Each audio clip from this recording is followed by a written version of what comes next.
Sebelum pengepungan umat Islam pada tahun 764, wilayah Georgia memiliki sejarah panjang yang dipengaruhi oleh berbagai kekuatan besar di wilayah Kaukasus dan Timur Tengah.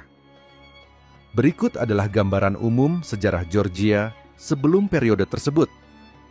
Di pantai barat Georgia modern, berdiri kerajaan Kolkis yang dikenal dalam mitologi Yunani sebagai tempat bulu domba emas. Dalam di bagian timur Georgia, terbentuk kerajaan Iberia, Kartli, yang memainkan peran penting dalam membentuk identitas nasional Georgia. Pada abad pertama, sebelum Masehi, kerajaan Iberia menjadi negara klien Kekaisaran Romawi. Namun wilayah ini sering menjadi medan perebutan kekuasaan antara Romawi dan Kekaisaran Parthia, kemudian Sasanid Persia. Pada abad keempat Masehi, Raja Mirian ketiga dari Iberia memeluk Kristen, menjadikan Georgia salah satu negara Kristen pertama di dunia. Gereja Ortodoks Georgia menjadi elemen penting dalam identitas nasional. Setelah runtuhnya Kekaisaran Romawi Barat, Georgia berada di bawah pengaruh Bizantium di barat dan Kekaisaran Sasania di timur. Pertempuran sengit antara Bizantium dan Persia Sasanid terjadi di Georgia. Wilayah ini seringkali berubah tangan di antara dua kekuatan tersebut. Invasi oleh kekhalifahan Arab dimulai. Wilayah Georgia mulai merasakan tekanan dari pasukan Muslim Arab. Pada abad ke-7, bagian timur Georgia, Iberia, jatuh ke tangan kekhalifahan Umayyah. Georgia dipaksa membayar pajak, jizyah, tetapi tetap mempertahankan sebagian besar otonomi dalam urusan internal dan agama.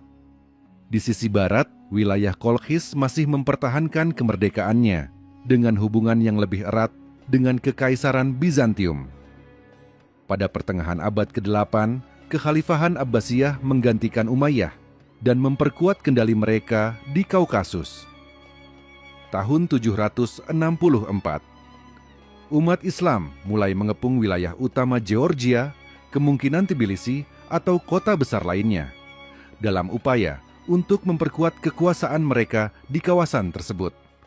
Georgia berada di tengah-tengah kekuatan besar, Kekhalifahan Abbasiyah di selatan dan Bizantium di barat. Raja-raja lokal berusaha memanfaatkan persaingan antara dua kekuatan tersebut untuk mempertahankan otonomi. Sejarah Georgia sebelum pengepungan umat Islam tahun 764 adalah kisah tentang pertahanan budaya Kristen, pengaruh Bizantium dan Persia, serta awal dominasi Arab di wilayah Kaukasus. Konflik geopolitik yang konstan membentuk karakter wilayah tersebut sebagai pusat pertemuan berbagai peradaban besar. Kenara Pras, pengepungan Georgia oleh umat Islam pada tahun 764 versi sumber Islam. Pada tahun 764 Masehi, wilayah Georgia, terutama kota Tbilisi, ibu kota historis Iberia, Kartli, mengalami pengepungan oleh pasukan Muslim di bawah kekuasaan Kekhalifahan Abbasiyah. Pengepungan ini merupakan bagian dari upaya kekhalifahan untuk memperkuat kendali atas wilayah Kaukasus yang strategis secara geopolitik dan ekonomis. Setelah Kekhalifahan Abbasiyah menggantikan Kekhalifahan Umayyah pada tahun 750 Masehi, para Khalifah Abbasiyah mulai memperketat kendali atas wilayah perbatasan di Kaukasus. Georgia merupakan wilayah yang penting karena menjadi jalur perdagangan antara Timur Tengah, Bizantium, dan dunia Eropa Timur.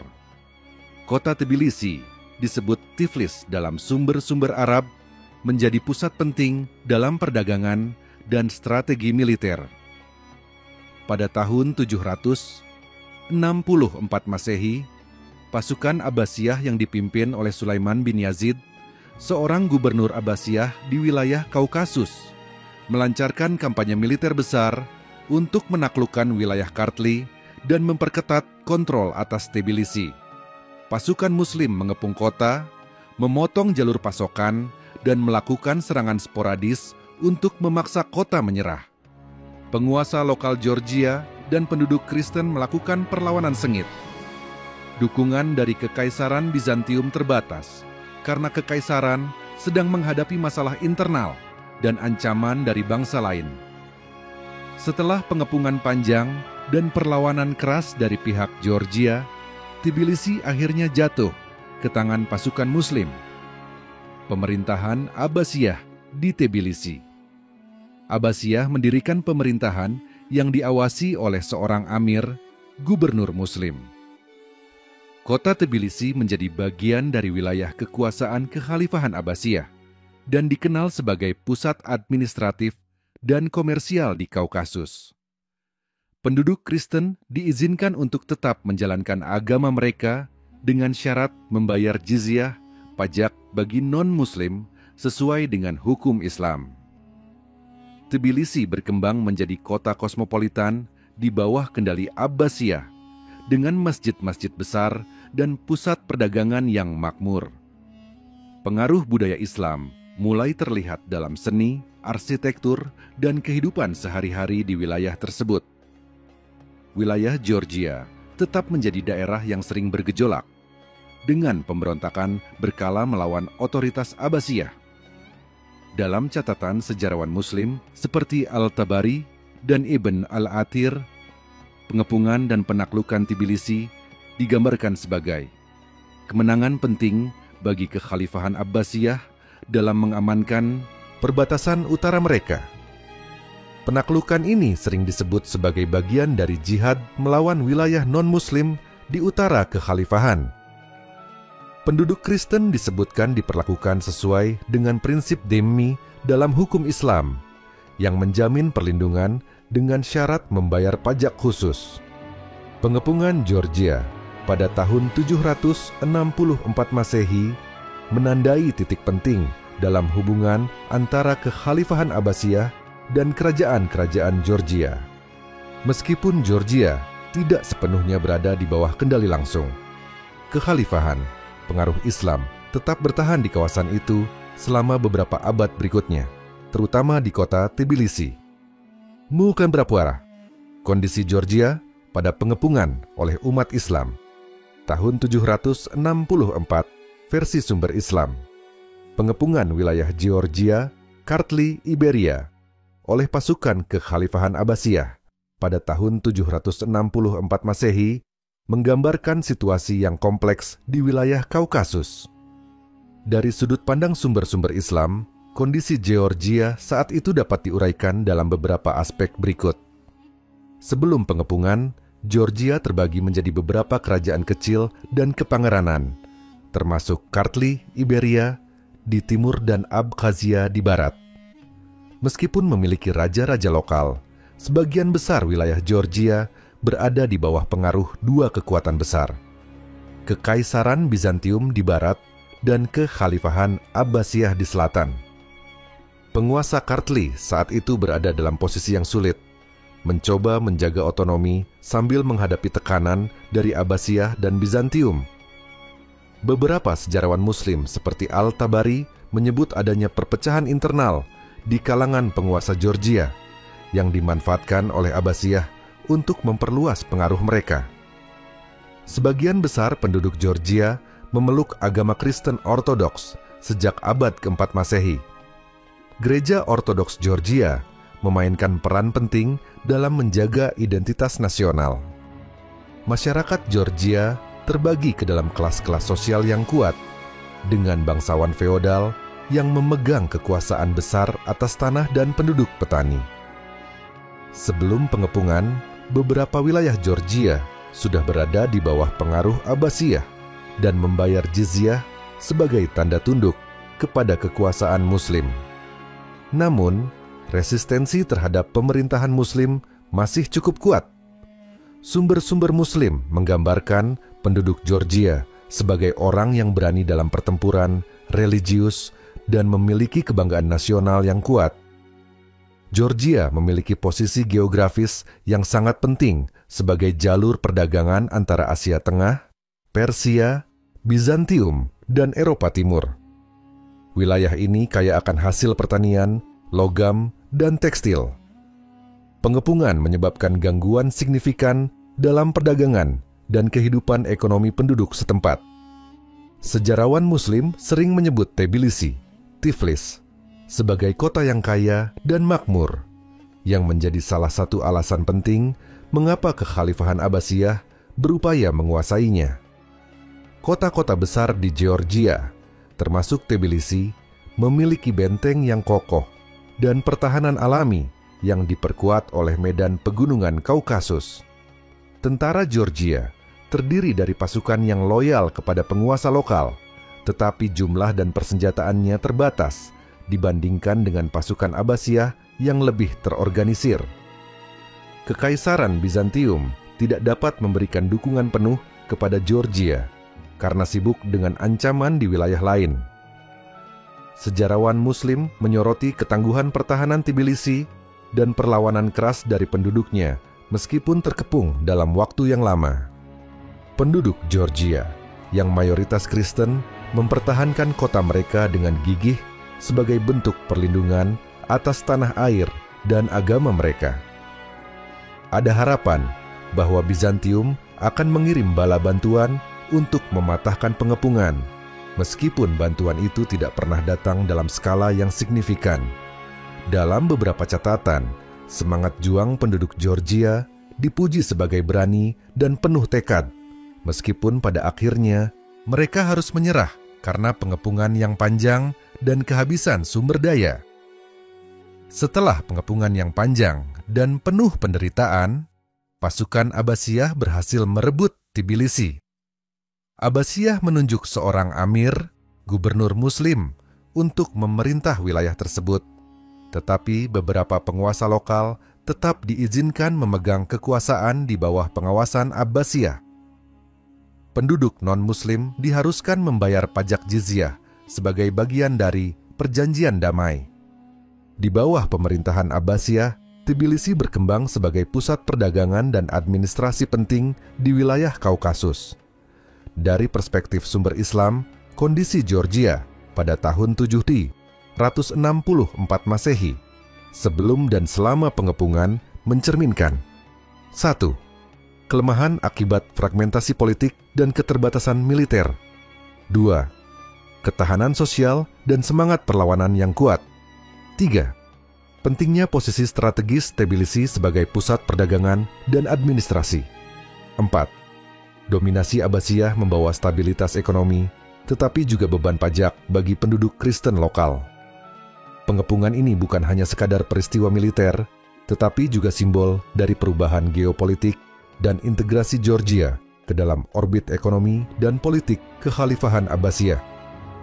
Pengepungan Georgia, terutama Tbilisi Tiflis, pada tahun 764 Masehi oleh pasukan Kekhalifahan Abbasiyah dipimpin oleh Sulaiman bin Yazid atau pemimpin militer Abbasiyah lainnya menurut beberapa sumber. Strategi militer yang diterapkan oleh pasukan kaum muslimin menunjukkan kecerdikan dalam taktik pengepungan serta pemahaman mendalam tentang medan dan dinamika politik di wilayah Kaukasus. Pasukan Muslim mengepung kota Tbilisi dari semua sisi, memutus jalur pasokan makanan, air, dan bantuan militer dari wilayah sekitar. Mereka memastikan bahwa jalan-jalan utama yang menghubungkan Tbilisi dengan kerajaan tetangga dan Kekaisaran Bizantium diawasi dengan ketat. Pasukan Muslim menggunakan mata-mata untuk mengumpulkan informasi tentang titik, lemah pertahanan kota, dan kekuatan militer Georgia. Beberapa catatan menunjukkan bahwa blokade ini berjalan efektif dan menyebabkan kelaparan serta kelelahan di pihak penduduk Georgia.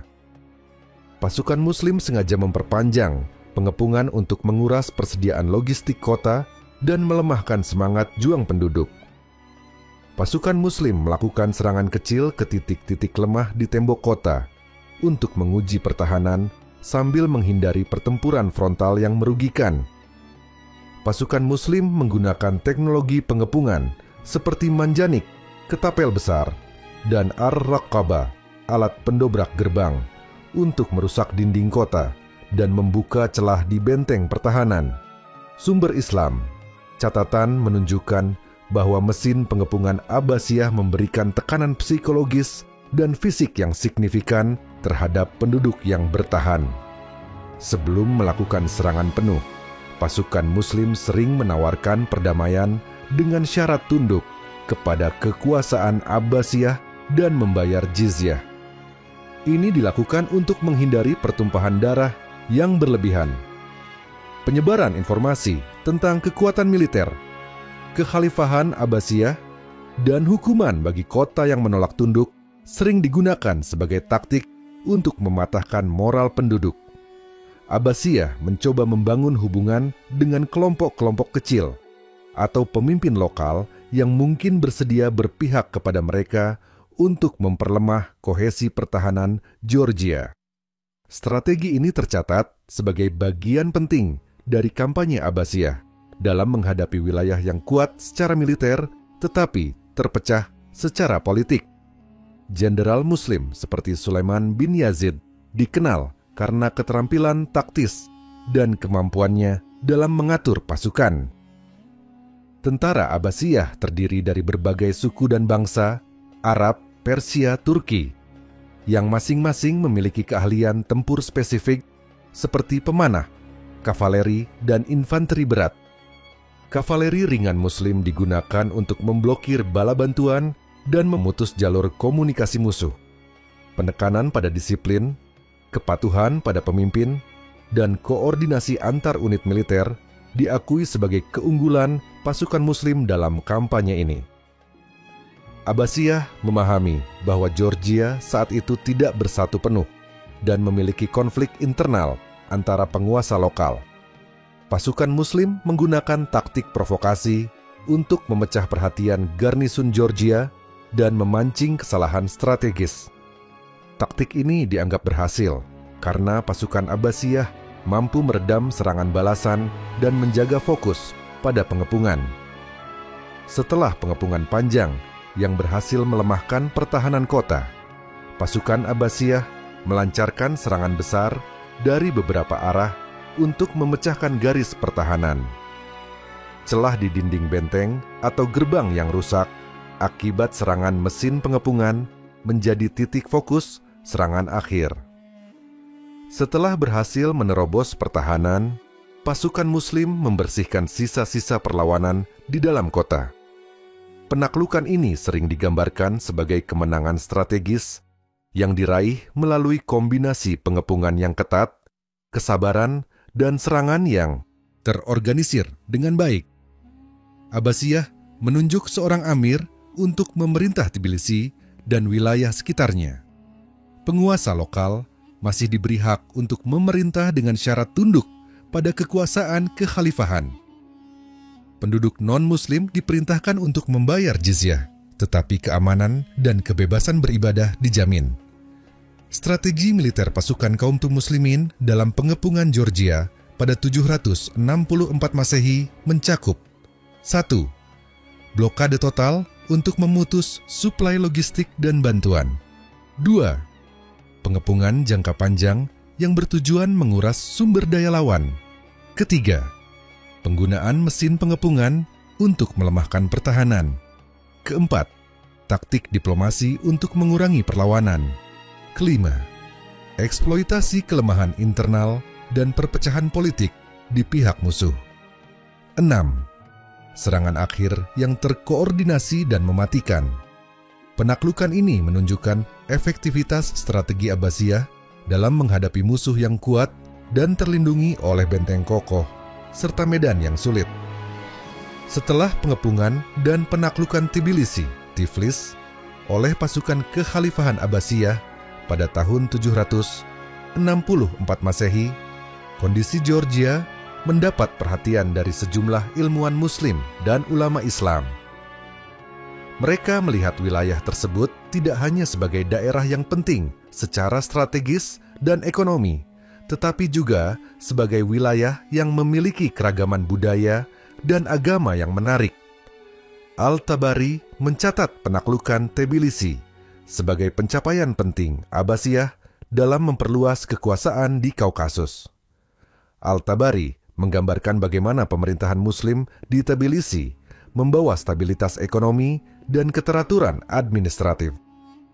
Ia menyoroti perlakuan adil terhadap penduduk Kristen yang tetap diizinkan untuk mempraktikkan agama mereka dengan membayar jizyah. Penduduk Tiflis, meskipun berada di bawah kekuasaan Muslim, tetap memegang teguh keyakinan mereka, sementara kaum Muslim membawa keteraturan dalam perdagangan dan kehidupan sosial.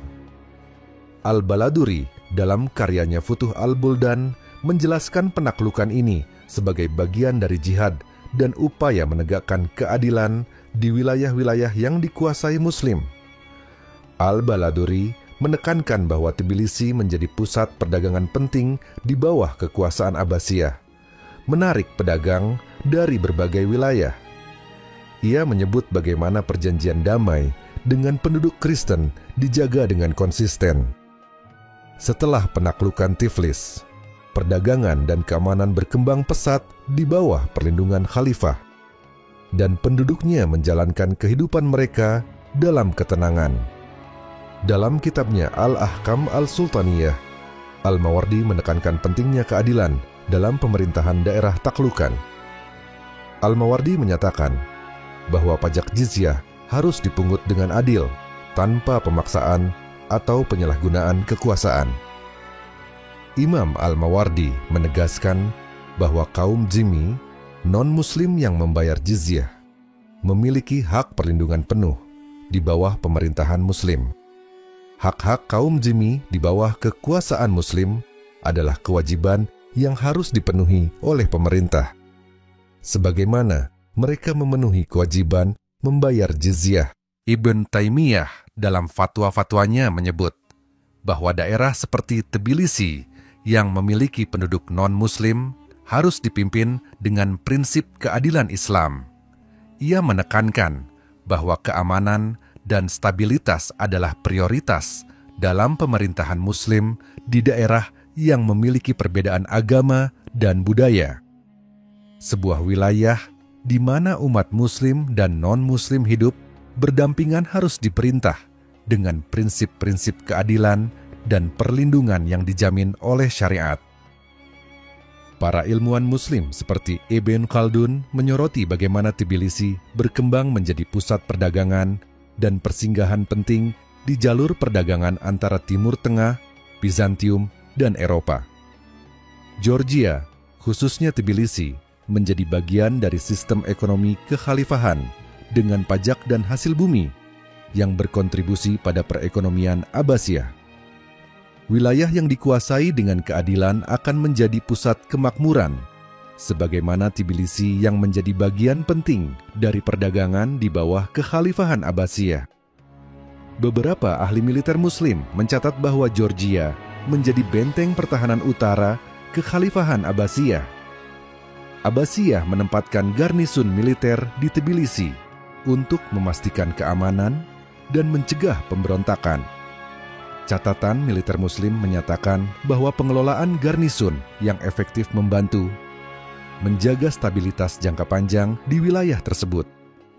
Sejarawan seperti Ibnu Athir mencatat adanya asimilasi budaya secara bertahap antara kaum Muslim dan penduduk lokal di Tbilisi. Abbasiyah membangun masjid, pasar, dan infrastruktur publik untuk mendukung kehidupan sosial ekonomi di kota tersebut. Meski berada di bawah kekuasaan Muslim, penduduk Kristen tetap menjalankan ibadah mereka di gereja-gereja yang ada. Di Tbilisi, orang Kristen beribadah di gereja mereka, sementara masjid-masjid berdiri megah di sampingnya, menunjukkan harmoni dalam keberagaman. Georgia, Tbilisi, berkembang menjadi wilayah yang stabil dan makmur di bawah pengelolaan Abbasiyah.